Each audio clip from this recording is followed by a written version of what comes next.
Was this actually Brad's? Like, did he buy this at the store, or did Well, I think he bought it off of eBay. I was hoping this was like his, that he went to the store and he was so psyched, or he got it for Christmas. Wow.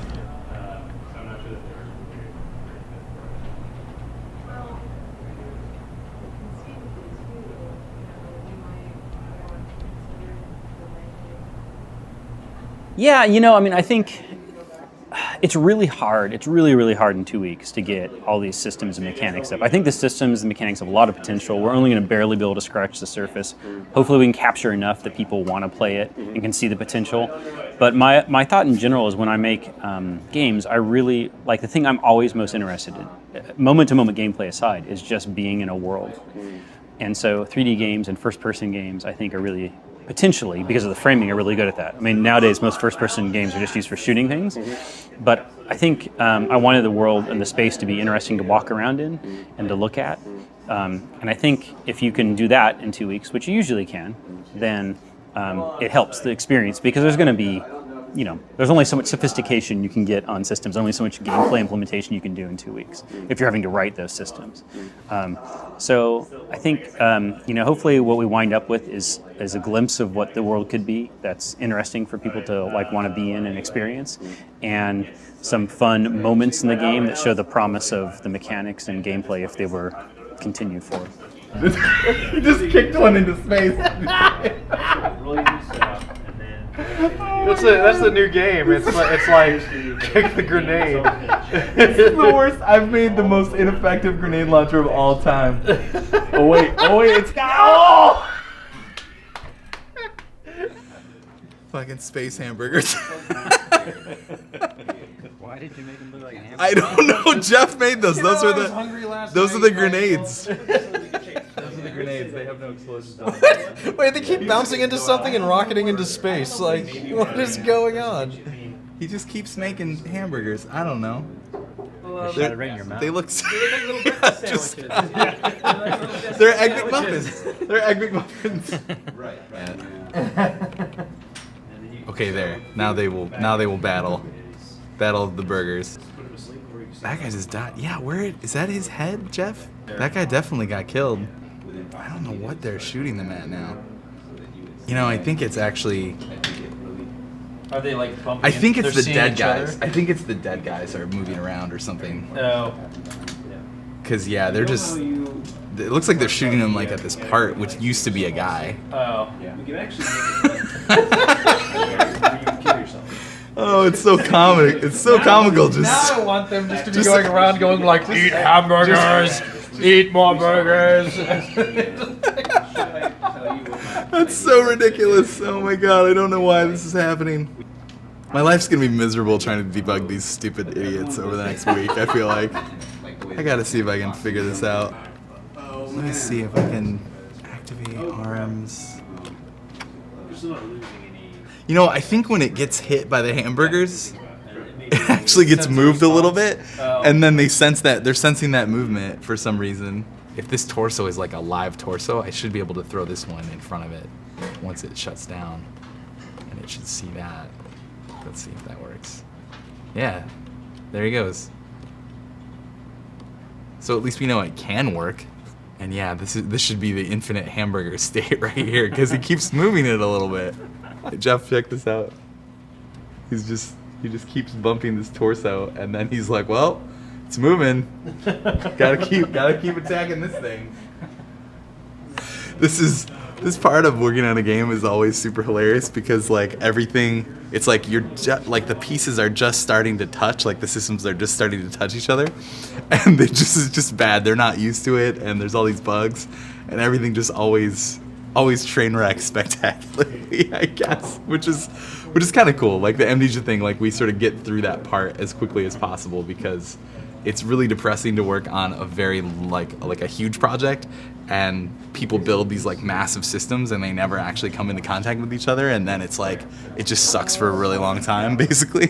Whereas this is like you're sort of accelerating through that process, and you're just sort of getting through the part that sucks as quick as possible, I think, because like we'll fix this stuff, but just the number of components and things that are in the game, it like the scope's a lot smaller than like a full project. So yeah, I don't know. That's a tricky question. You never quite know until the end, until all adds up. You know, it's like any complex art form. That's right, games are art. It's like it's more than just a sum of its parts. You know, so you can list all these things, but it's hard to say how it all come together at the end. Yeah, I don't know. Another bonus of like actually just making it and just see. Maybe it'll be terrible. Like it's still at the point where it seems like it's kind of gonna be fun. It has like these cool like toy-like qualities to it and stuff. But it might like just be not a fun game. Like it'll be fun to mess around with it, but it's like, well, I don't know. It's not really like, do you enjoy playing it? It's like, no. I enjoy messing around with it. So that's cool. But again, it's like it's good that we're doing it, I guess.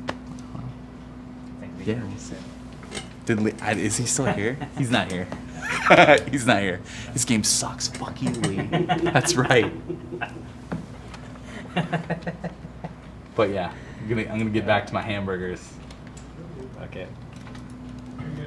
Thank you. The thing I want to do is like vaporize the floor and suck characters into it. Oh, okay. It's just like an additional like create your own disaster, or like as a representation of vacuum. You Right. know, so Yeah. if you breach, or it could work for a wall too. But you know, if you like create a hole in your ship and there's people in the room, Yeah. they should Well, probably like. the most interesting version of that is one that results from a fire or other disaster, right? Where like the fire burns for a certain amount of time, Yeah. not like burns to the Burns floor. through the hole. Yeah, exactly. Yeah, we were talking about meteors and stuff too. Yeah, I think so much of the discussion about this game was how is everyone going to die, and we're currently not killing people.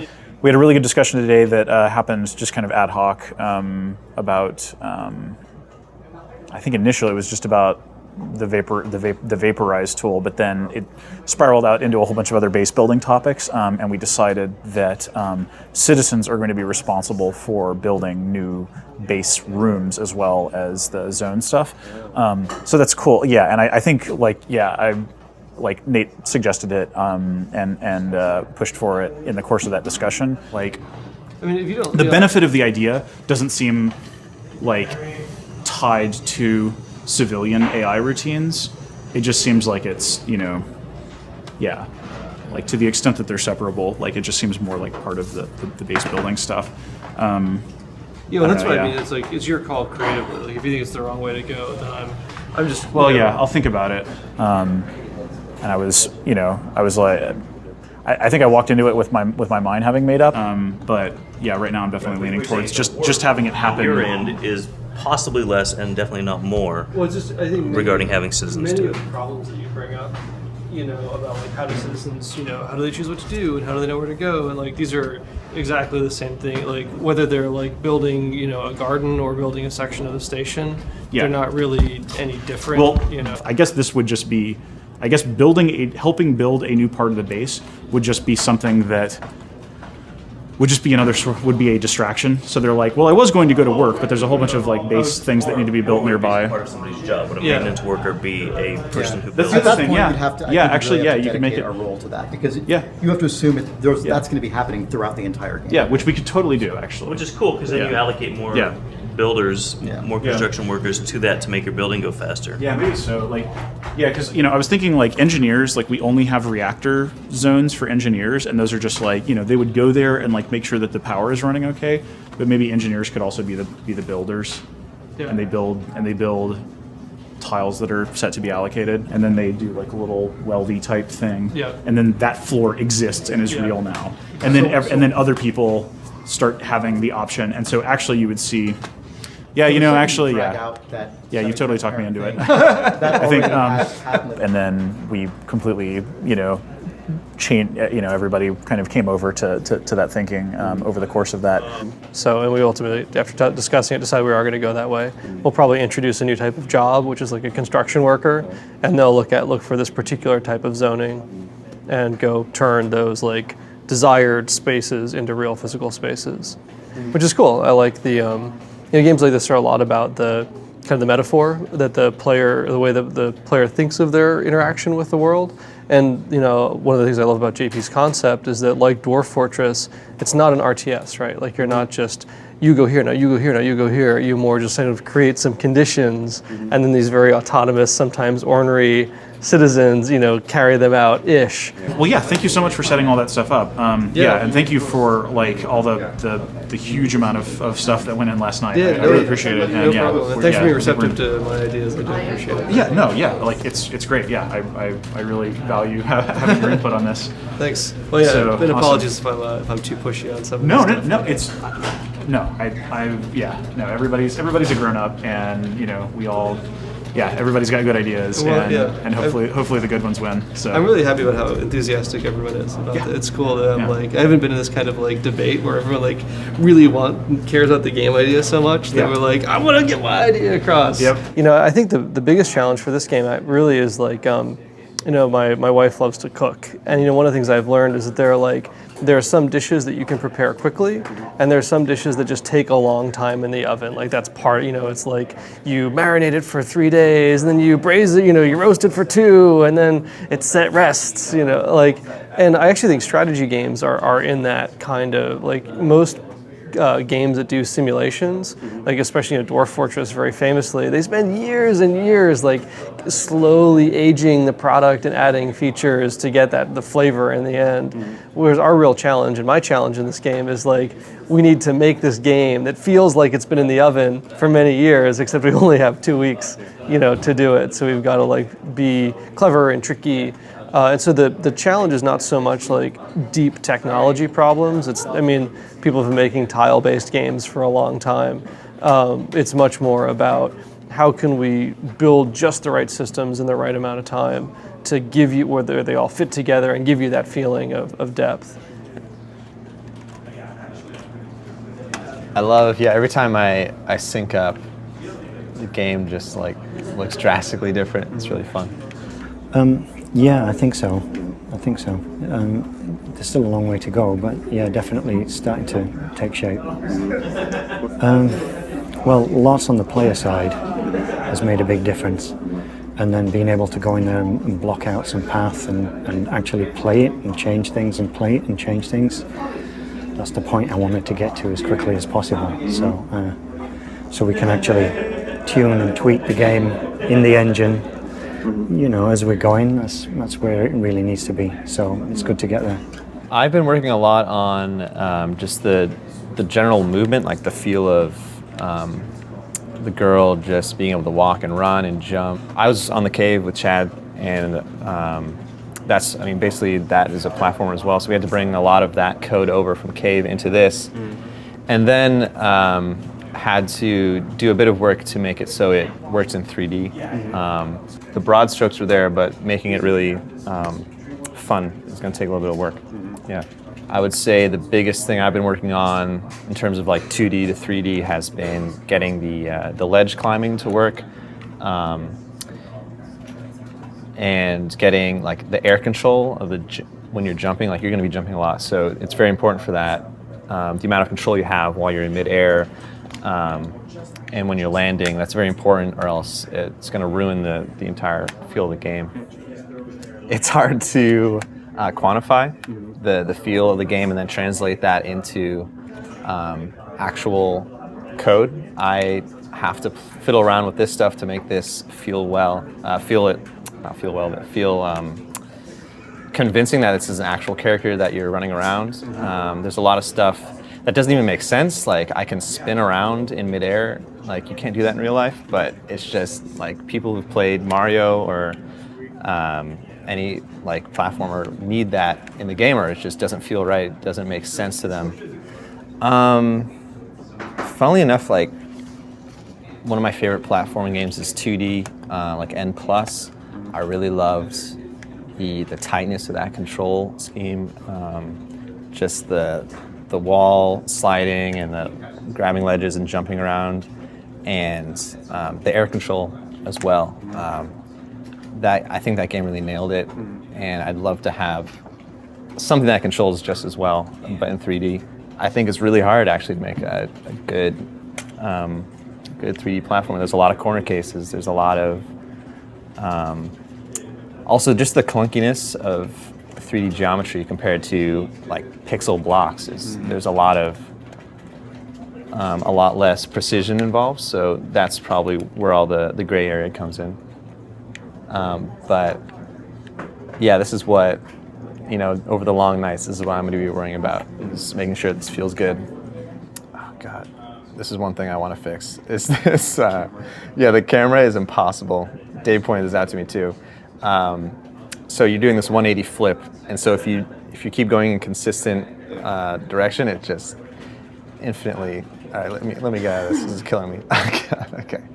Like Ben's been working on a ton of camera transitioning work, so the camera's going to be moving around a lot. So it's going to be really awesome for that to be online and working.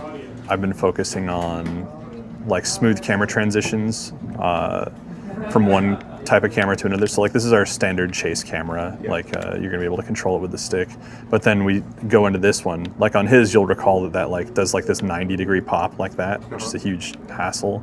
I'm working on going in and out. That's obviously very disorienting because it tries to go behind her when she's facing the wrong way. But smoothing out those pops so that like, for instance, over here is a good one where it zooms in and then it will zoom back out. It won't zoom that far. I've got like extreme cases in so I can see, but then still allowing the camera to pop into weird places, like inside the tower here.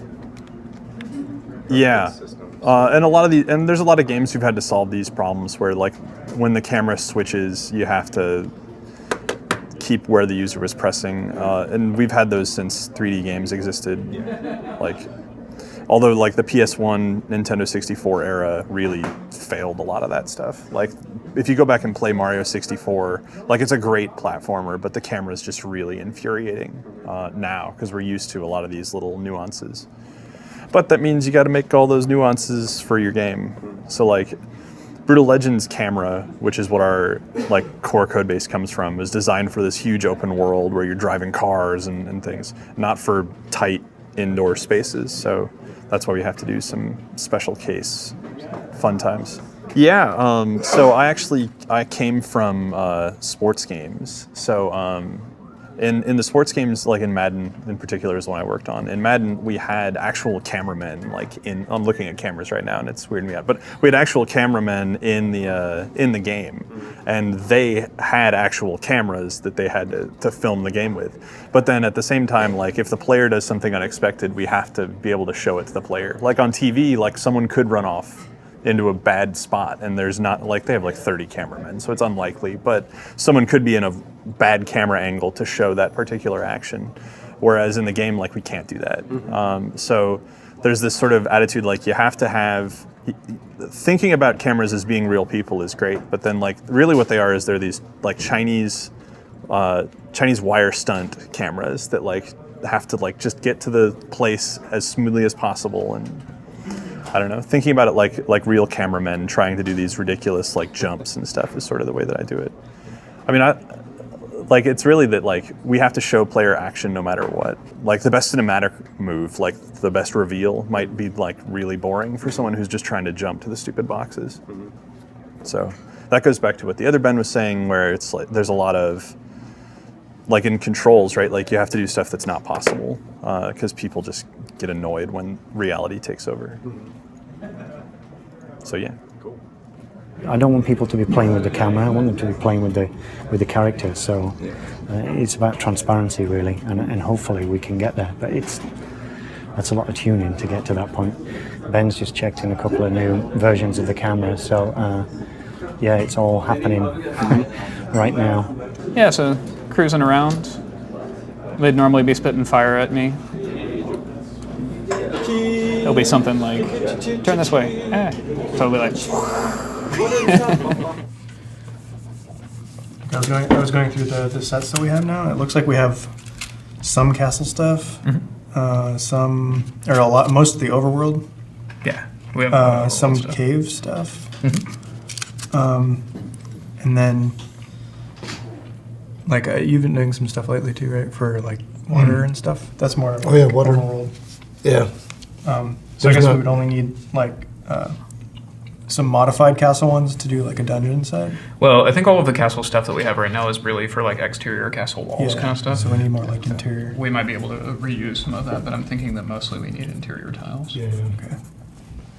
What sucks is that like Like, if I was tackling like the cave entrance, that took me a whole day to do all those tiles.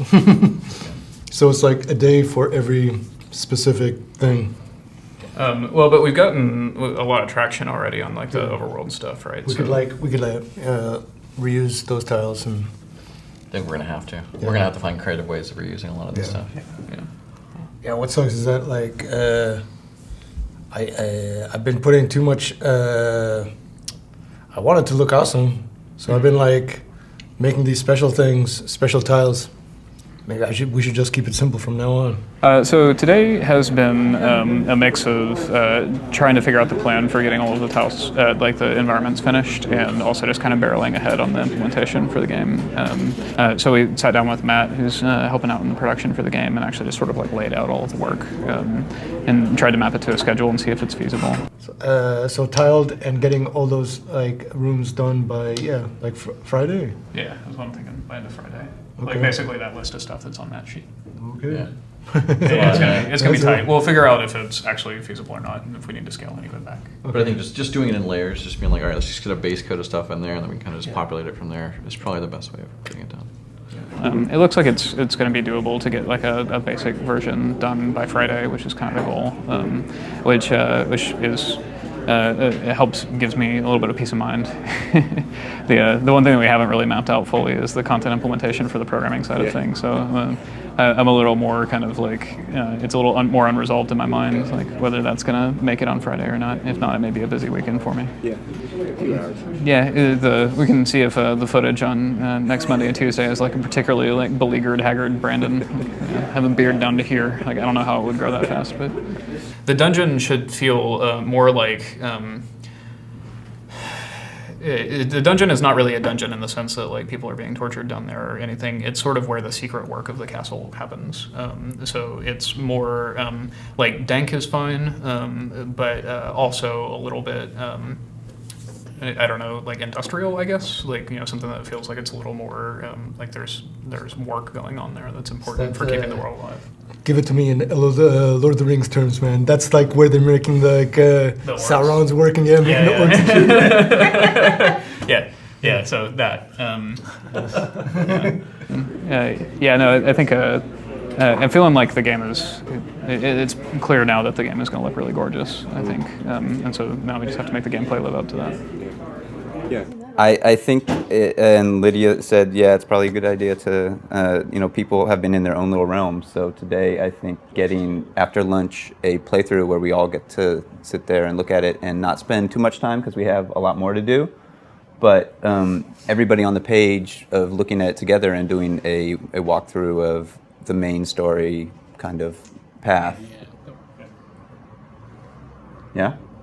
I hate this screen, though, so I wouldn't want to do it in here.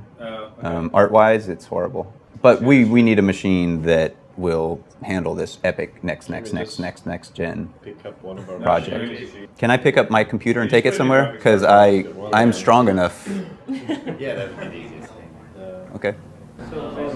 I don't even skate on this thing. I just use it for a footrest. It's like the perfect size footrest.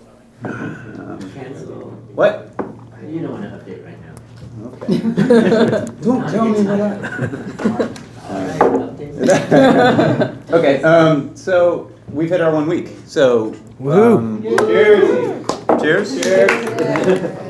I couldn't have even imagined that we would be as far along as we are. And I couldn't really imagine if any of you guys weren't really on the team. Like, I just see like major parts of what we have totally missing. So we haven't really had a chance to look at it all together. We've all been focused so much on our own little things. So some people kind of like have been so focused on one thing that they don't know what other people are doing. And that's what this is kind of be about. I think it was on the first day that my votes were enough into the 5th spot. And then Tim saw me outside and he said, "Are you serious about doing this?" And I said, "I am." And he said, "Okay, I look forward to finding out what the gameplay is." Okay, so we'll just kind of go through it. And the fox will be here and he'll run off. You'll see him run by this thing, which this is supposed to be kind of brambles, bush, something that the fox gets his the fur tuft on, and it's first clue. So you come up to it, automatically interact. You'll see that, you know, the foxes run by here and there's fur tufts. The camera will probably go in. This is where like the first clue vignette would take place. And footprints appear, leading you off to the next clue, which is neat. This one's a little interesting because this is the first time you'll see a bramble fox. If you come around this way, he's in not final position. You'll probably move him out of the way a little bit, but there he is. Oh crap. And he, what happened here? He killed me. Yeah, behind the bush.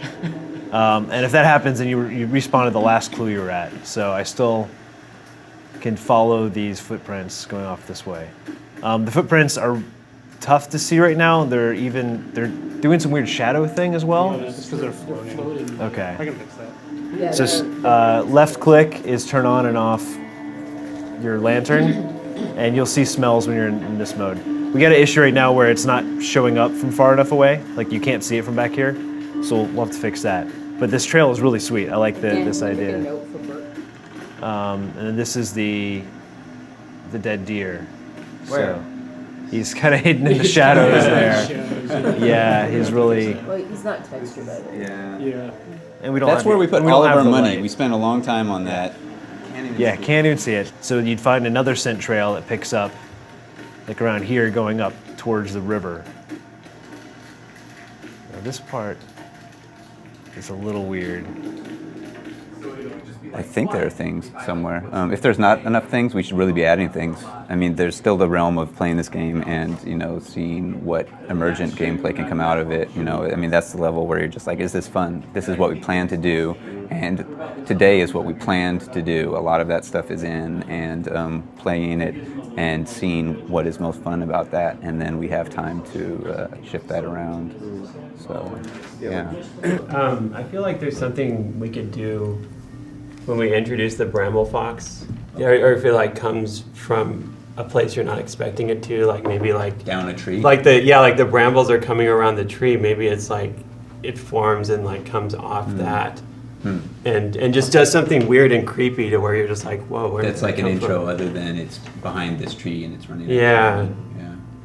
To keep that creepy vibe there, yeah. you know. Something. I'd say think on that, Okay. and then think about all the other things you already have on your plate. Yeah, I know. I was saying that and thinking like, Isn't it great to think about things? Thinking about stuff is cool. Yeah. This would just be the tip of the iceberg in terms of the actual Black Lake experience and what it could become. If you take a 10-minute chunk out of the first hour of Zelda game, then you're only seeing very little of what that game has to offer. But because it's an adventure and an experience, hopefully that we're really trying to put the atmosphere first and have great visuals and sounds that really draw you into that experience. First 10 minutes and once you pass is pretty awesome. It's awesome. That's amazing. Yes, I agree. I love that. I mean, even just the first time you see the rain coming down outside of the house, and you're like, whoa, and lightning and shit. Super iconic. Some of the best first 10 minutes of any game. And they do a good job of doing that without, you know, prompting you with every single button press you do. But, you know, you're not going to be hook-shotting your way across puzzles then. All you do is walking and killing a couple guys, maybe. So this is kind of that. Yeah. Cool. Are you guys feeling good? Good. Let's get out here and get some work done. All right. There's still a lot of work ahead, even though we've done a lot. So I don't know if that's necessarily a surprise, but it's more just like, oh, yep, that confirms it. So. That sounds good. Okay, I can just like hook up a test. Cool. Okay. Very cool. Hook up the test. Well, I mean, it always gives you different. It's interesting talking to people afterwards about what they got and what they didn't get. There were some holes in what was there today, so it's good to expose that. Also, it's good to kind of get everyone on board with here's what we haven't done yet, and just so people know. Because I think a lot of the time, if you're just sending out emails or forum posts about like, you know, where's this? What's going on with this? It can be easy to get kind of lost in the chatter because there's lots of emails going around. There's lots of forum posts. And the best way to get the game to come together is for everyone to have a shared vision and to do their job as best they can to work towards that. If that happens and you've got people who are as talented as we have at Double Fine, you're going to come up with a great game. So it's really about keep everybody working as to the best of their ability on a direction that's going to combine with everybody else's to do it. And so we'll see. I mean, that's the other part of this is we're all kind of looking forward to seeing what it ends up being at the end of next week. No one knows for sure. It's not anybody's single vision at this point because we're all contributing to it, and it's going to turn into this amalgamation of all of our efforts, which is cool. That's the magic of making games. It's like I could not have done that